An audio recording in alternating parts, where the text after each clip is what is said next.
আসসালামু আলাইকুম ওয়া রাহমাতুল্লাহি ওয়া বারাকাতুহু। প্রিয় দর্শক, ইউটিউবার ফাহিম হাসান চ্যানেলে আপনাদের সকলকে স্বাগতম। আশা করি আল্লাহ তাআলা অশেষ দয়া ও মেহেরবানিতে আপনারা সকলে ভালো আছেন, সুস্থ আছেন।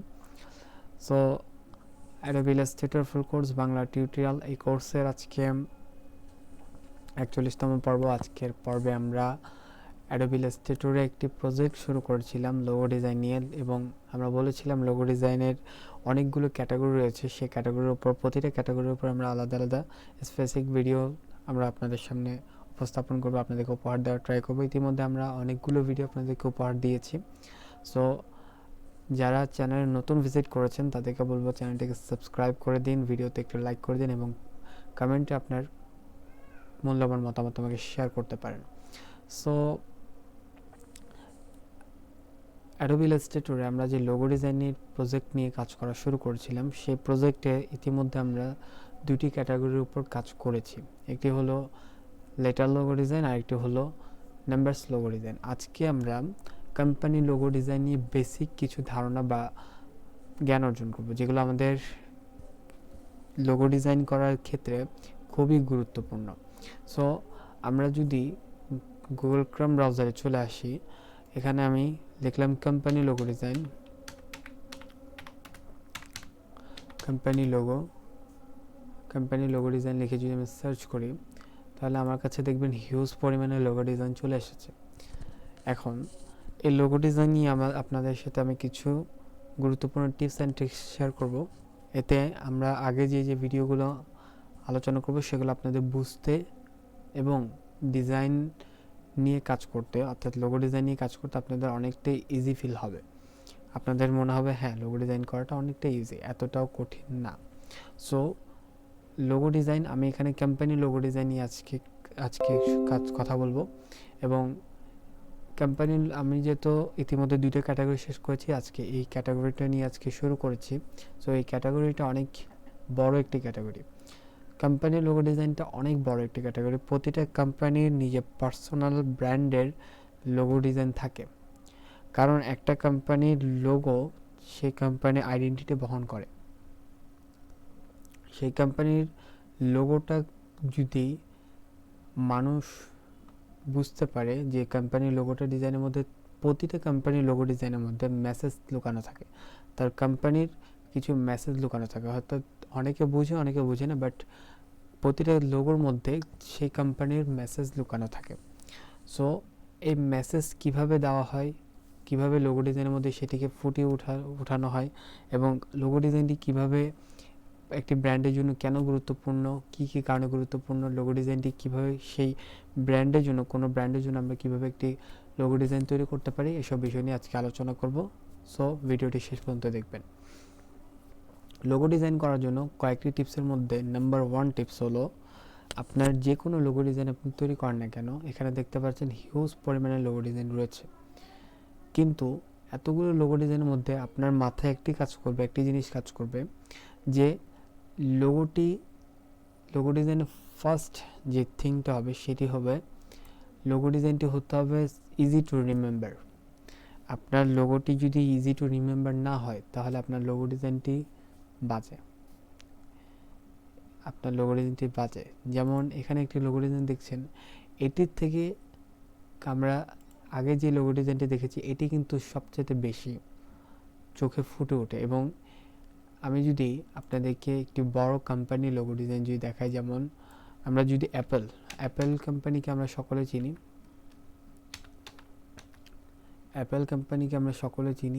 অ্যাপেল কোম্পানির যদি লোগো ডিজাইনটা আমরা খেয়াল করি, তাহলে দেখবেন অ্যাপেল কোম্পানির লোগো ডিজাইনটি একেবারে ইজি, একেবারে রিমেম্বার রাখার মতো, অর্থাৎ মনে রাখার মতো একেবারে সহজ। সো এটি দুনিয়ার সবচেয়ে বড় কোম্পানি এমনি হয়নি, এই লোগো ডিজাইনটির ভিতরে অনেক মেসেজ লুকানো রয়েছে। সো লোগো ডিজাইন তৈরি করার ক্ষেত্রে একটা জিনিস ফার্স্ট অফ অল মাথায় রাখা প্রয়োজন, যে আপনার লোগো ডিজাইনটি হতে হবে ইজি টু রিমেম্বার। আপনার লোগো ডিজাইনটি একেবারে হজবরল বানাবেন না, একেবারে বেশি এমনভাবে তৈরি করবেন না যাতে মানুষের বুঝতে অসুবিধা হয় যে এটি কী বলেছেন আপনি। যেমন আপনি যদি দেখেন অ্যাপেলের লোগো ডিজাইনের যে ফার্স্ট যে লোগো ডিজাইনটি তৈরি করা হয়েছিল, সেটি এই লোগো ডিজাইনটি এতটাই বাজে ছিল যে পরবর্তীতে চেঞ্জ করে এই লোগো ডিজাইনটি এরপরে এইভাবে করে করে শেষ পর্যন্ত অ্যাপেল এটিকে চুজ করেছে এবং বর্তমানে এই লোগোটি দ্বারাই অ্যাপেল কোম্পানিকে সকলে চিনে। ওকে, সো এই লোগো ডিজাইনটি অনেক গুরুত্বপূর্ণ। সো ফার্স্ট টিপসটি হলো আপনাদের জন্য, সেটি হলো লোগো ডিজাইন করার ক্ষেত্রে easy to remember logo design তৈরি করবেন, নাম্বার 1। নাম্বার 2 টিপস, নাম্বার 2 হলো আপনি যখন লোগো ডিজাইন তৈরি করবেন তখন যদি আমি আপনাদেরকে যদি একটি লোগো ডিজাইন দেখাই, যেমন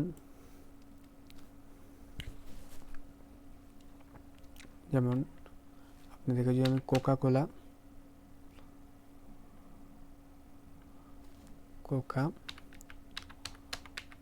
কোলা লোগো ডিজাইনটি যদি দেখাই, তাহলে আপনারা খেয়াল করবেন তারা ভিন্ন একটি ফন্ট ইউজ করেছে। এই ফন্টটি দ্বারা তাদের প্রতিটা বিষয়ে তারা এই ফন্টটি ইউজ করে এবং তাদের ফন্টটি একেবারে ভিন্ন। সো আপনি ট্রাই করবেন, আপনি যে কোম্পানির জন্য, যেই ব্র্যান্ডের জন্য আপনি লোগো ডিজাইন তৈরি করবেন তাদেরকে জিজ্ঞেস করবেন। এরকমটা নয় যে আপনি আপনার মনের মতো করে লোগো ডিজাইন করে আপনি সেখানের মধ্যে যে কোনো মনের মতো টেক্সট, মনের মতো ফন্ট আপনি ইউজ করলেন, নো, এটি হবে না। আপনি যদি নিজের মনের মতো যদি আপনি ফন্ট ইউজ করেন তাহলে তার হলো না। আপনাকে চেষ্টা করতে হবে, আপনি আপনার যেই ক্লায়েন্টের কাজ করবেন সেই ক্লায়েন্টকে আগে ফার্স্টে জিজ্ঞেস করবেন যে আপনার কি কোনো পছন্দনীয় ফন্ট রয়েছে কিনা, বা আপনি কোন ফন্টটি ইউজ করতে চান, বা আপনি কোনো পার্সোনাল ফন্ট তৈরি করবেন কিনা, এরকম বিষয় আপনাদেরকে জেনে নেওয়া জরুরি। আপনি যখন তাদের ব্র্যান্ডের আলাদা একটি ফন্ট আপনি যখন ব্যবহার করবেন তখন সেটি আলাদা একটি একদম সকল কোম্পানি থেকে আলাদা একটি ব্র্যান্ড হয়ে দাঁড়াবে। ঠিক আছে, সেটি পরিচিতি হবে ভিন্ন, সেটি আইডেন্টিটি হবে ভিন্ন, সেটির নামকরণ হবে সম্পূর্ণ ভিন্ন, কারণ সেটি একেবারে সবার চেয়ে আলাদা ভিন্নভাবে। যেমন আপনি খেয়াল করে দেখবেন কোকাকোলা লোগো ডিজাইনের যে ফন্টটি রয়েছে তাদের সব কিছুতে তারা এই ফন্টটিকে ইউজ করার ট্রাই করে, কারণ তাদের আইডেন্টিটি বহন করে। ঠিক আছে, সো লোগো ডিজাইনের ক্ষেত্রে এই জিনিসটি সবচেয়ে মেন। আপনারা নিজেদের ফন্টের উপর লোগো ডিজাইন করার সময় ফন্টের উপর খেয়াল করবেন। এটা করবেন না যে অ্যাডোবি ইলাস্ট্রেটর অনেকগুলো ফন্ট রয়েছে, হ্যাঁ এরকমটা নয় যে অ্যাডোবি ইলাস্ট্রেটর ফন্ট নেই।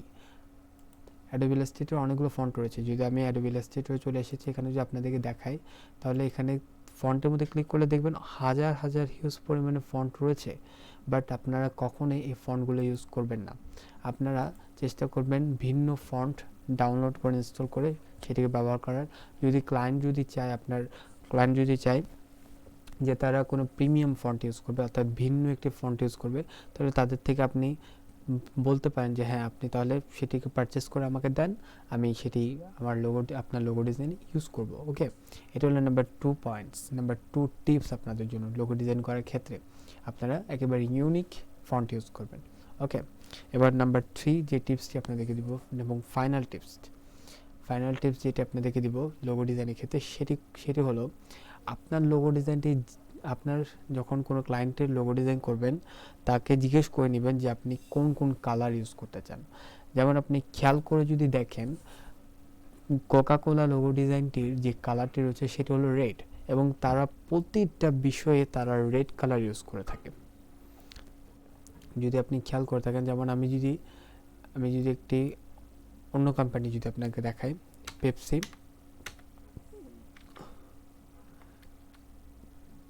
পেপসি লোগো ডিজাইন, এই পেপসি লোগো ডিজাইনে দেখবেন আপনারা পেপসি যেই কালারগুলো রয়েছে সেই কালারগুলো তাদের ব্র্যান্ড কালার, তারা এই কালারগুলো সব ডিজাইনে সব কিছুতে তারা ইউজ করে থাকে। তাদের যে ক্যানটা রয়েছে, অর্থাৎ তাদের যে পেপসি ক্যানটা রয়েছে সেই ক্যানটাও পর্যন্ত ব্লু কালার তারা ইউজ করে থাকে, তাদের ব্র্যান্ড কালার হলো এটি।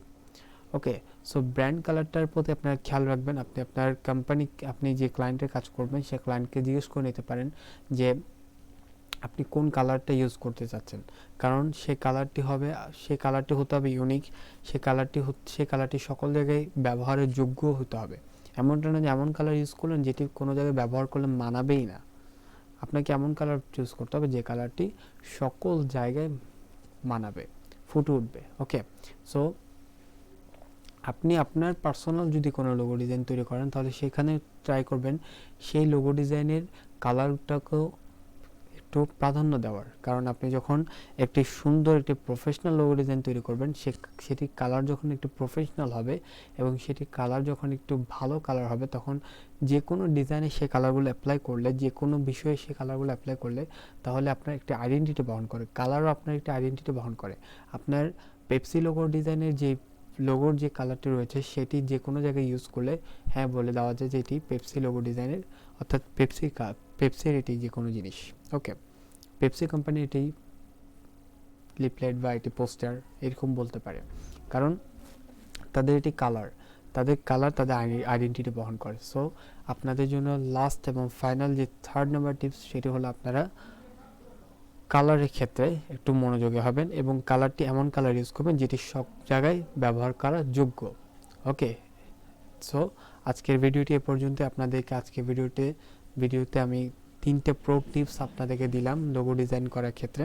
আমরা আগামী ক্লাসে আপনাদের সাথে অন্য ক্যাটাগরি, যেটা আমরা শুরু বলেছি কোম্পানি লোগো ডিজাইন, এই কোম্পানি ক্যাটাগরিতে আমরা কাজ করা শুরু করবো ইনশাআল্লাহ। সো আজকের ভিডিওটি এই পর্যন্ত। সকলে ভালো থাকবেন, সুস্থ থাকবেন। আসসালামু আলাইকুম ওয়া রাহমাতুল্লাহি ওয়া বারাকাতুহু।